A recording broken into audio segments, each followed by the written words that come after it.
Welcome friends to spoken Raju. Spoken Raju में आपका सभी का स्वागत है।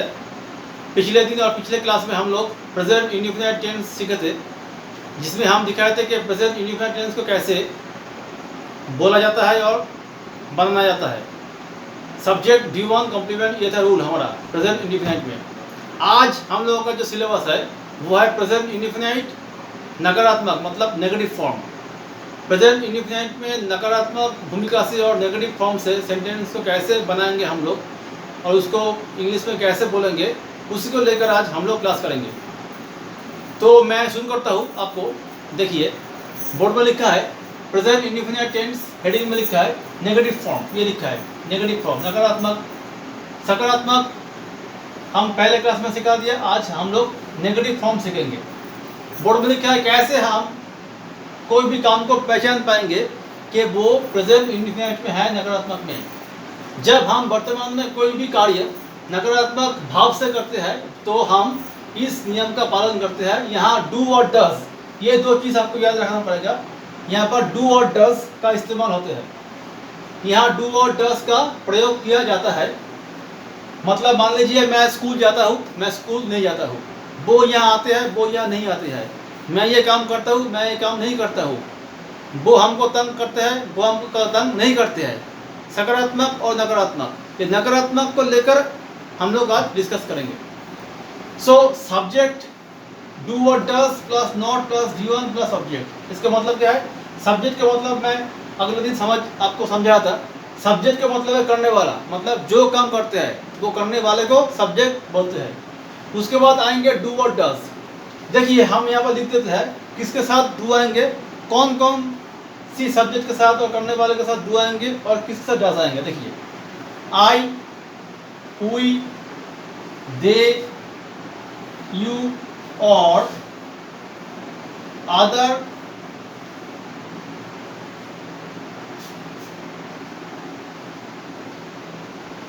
प्लूरल फॉर्म रहेंगे तो उसके साथ डू प्लस नॉट इस्तेमाल होगा। ये अगर सब्जेक्ट रहेंगे I, we, they, I, we, they, you और अदर प्लूरल फॉर्म रहेगा तो उसके साथ डू और नॉट आएगा। और अगर he, she, the man, the boy etcetera, कोई भी वन थिंग, वन चीज, चाहे वो एनिमल हो, चाहे वो कोई भी पदार्थ हो, कोई भी चीज हो, अगर वो अकेला है, वन है, तो उसमें क्या आएगा? उसमें आएगा आपका D O E S, does plus not. ये हो गया हम लोगों का पहला पड़ाव, जहां पर हम लोग सीख रहा है कि कहां पर डोंट आएंगे, कहां पर डजंट आएंगे, मतलब कहां पर डू नॉट आएंगे और कहां पर डज नॉट आएंगे। आई, वी, दे, यू और अदर प्लूरल, जैसे वो लोग, हम लोग, ये लोग, तुम लोग, ये जो प्लूरल फॉर्म है उसमें डू नॉट आएगा। और अगर he, she, the man, the boy, the cow, the tree, the sun, the earth, the moon, the Jupiter, the Neptune, whatever, the Himalaya, the mountain, whatever, कोई भी वन चीज आएगा, एक चीज आएगा, चाहे वो एनिमल हो चाहे वो एनिमल ना हो, तब हम लोग डज का प्रयोग करेंगे। Does, D O E S, does का प्रयोग करेंगे। उसके साथ नकारात्मक भाव के लिए हम लोग उसके साथ नॉट लगाएंगे। तो ये हो गया कहाँ पर डू आएंगे और कहाँ पर डज आएंगे, कहाँ पर डू नॉट आएंगे, कहाँ पर डज नॉट आएंगे। रूल यहाँ पर देखिए, सब्जेक्ट प्लस डू और does plus not plus D one plus object. तो ये सब्जेक्ट और ये सब्जेक्ट को आपको याद में रखना पड़ेगा। नोटबुक में आप लोग लिख लीजिए कहाँ पर डू नॉट लाएंगे, कहाँ पर डज नॉट लाएंगे। अब मैं ये जो चार सेंटेंस यहाँ पर दिया हुआ है, इसको हम इंग्लिश में ये तरीके से, ये रूल फॉलो करके उसको ट्रांसलेट करेंगे। देखिए यहाँ पर मैं चार सेंटेंस पहले से लिखा हुआ है। देखिए पहला सेंटेंस है हम वहां नहीं जाते हैं। हम वहां नहीं जाते हैं, तो हम का मतलब हो गया we. We do not go there. हम वहां नहीं जाते हैं, we do not go there. ये इसका सेंटेंस का इंग्लिश ट्रांसलेशन हो गया। अब यहाँ पर क्या हुआ देखिए गौर से, वी सब्जेक्ट हो गया करने वाला, हम लोग, हम, उसके बाद हम है मतलब प्लूरल वी, इसलिए डू आया। नकारात्मक के लिए नॉट आएंगे, नेगेटिव के लिए नॉट आएंगे। उसके बाद आ गया आपका वर्ब गो। उसके बाद जो रह गया दे आर ऑब्जेक्ट में आ गया। तो हम वहाँ नहीं जाते हैं, we do not go there, ये हो गया आपका इसका ट्रांसलेशन। अब दूसरे में आते हैं, वो अध्ययन नहीं करता है। वो मतलब ही और she, he or she doesn't study। वो अध्ययन नहीं करता है, he or she doesn't study। ये हो गया आपका, क्या हो गया, वो मतलब he or she सब्जेक्ट करने वाला, उसको ये थर्ड पर्सन सिंगुलर नंबर है। अगर थर्ड पर्सन आएगा तो मैं पहले बोल दिया, उसके बाद डज आएंगे एज सपोर्टिंग वर्ब। उसके बाद नकारात्मक भाव के लिए और नेगेटिव फॉर्म के लिए नॉट आ रहा है। उसके बाद स्टडी आ गया आपका वर्ब मतलब V1। तो वो अध्ययन नहीं करता, ही और she doesn't study.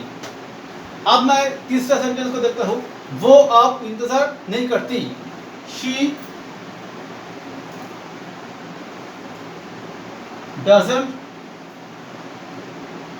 Wait now.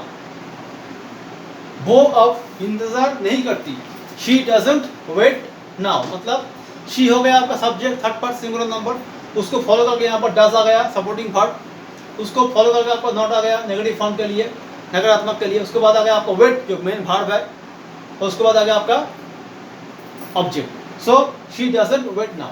चौथा, हम रोजाना पर्याप्त पानी नहीं पीते हैं। हम रोजाना पर्याप्त पानी नहीं पीते हैं, we do not drink sufficient water daily। हम रोजाना पर्याप्त पानी नहीं पीते हैं। वी हो गया आपका हम के लिए सब्जेक्ट करने वाला। उसके बाद हो गया डू नॉट मतलब डू आ गया सपोर्टिंग वर्ब, नॉट आ गया नकारात्मक के लिए, ड्रिंक हो गया आपका वर्ब V1 और सफिशिएंट वाटर डेली हो गया आपका ऑब्जेक्ट और complement. So we don't drink sufficient water daily. तो ये जो हिंदी से इंग्लिश ट्रांसलेट मैं बोर्ड में किया, अब देखिए किस किस के साथ डू आ रहा है और किस के साथ डज आ रहा है।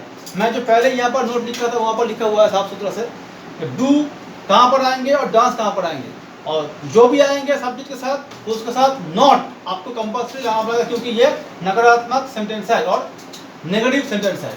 तो ये था आज का टोटल प्रेजेंट इंडिफिनिट टेंस में नेगेटिव सेंटेंस बनाने के लिए टोटल चैप्टर और सिलेबस।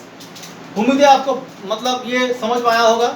आप इसको प्रैक्टिस कीजिए, देखिए, बार बार समझिए, और अगर दिक्कत हो समझने में तो हमको बोलिए, कमेंट कीजिए।